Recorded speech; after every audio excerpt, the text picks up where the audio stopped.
Well, I shouldn't answer any questions on the subject, but I will.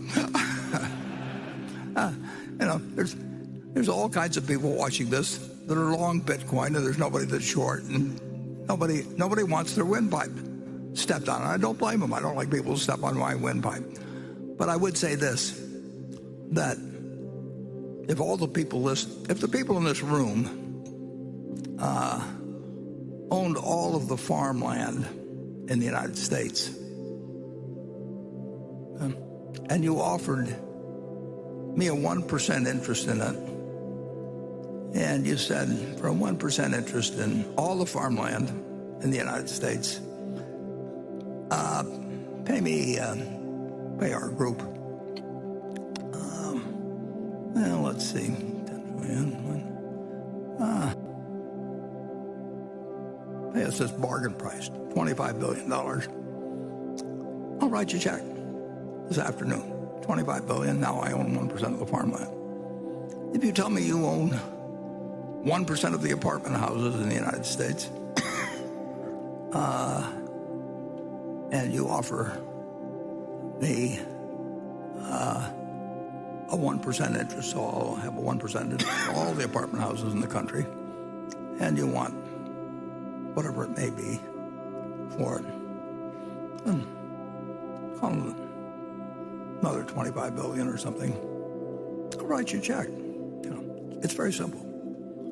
Now, if you told me you owned all of the Bitcoin in the world and you offered it to me for $25, I wouldn't take it, because what would I do with it?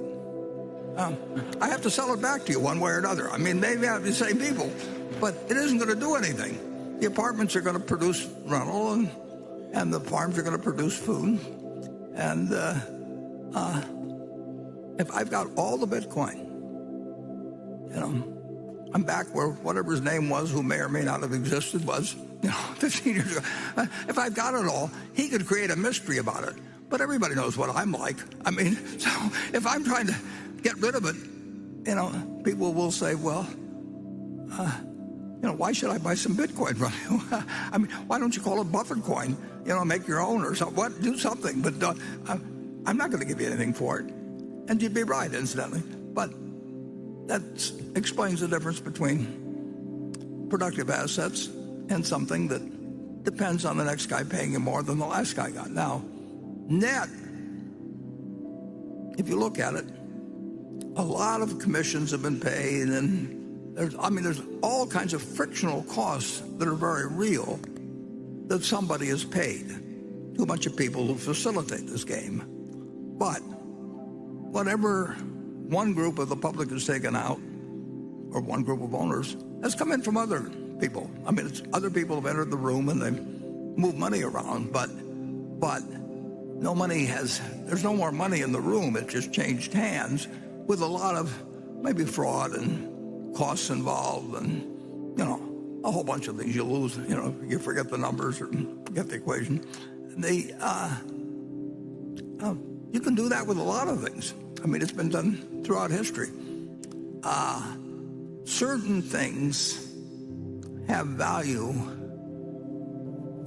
that don't produce something tangible.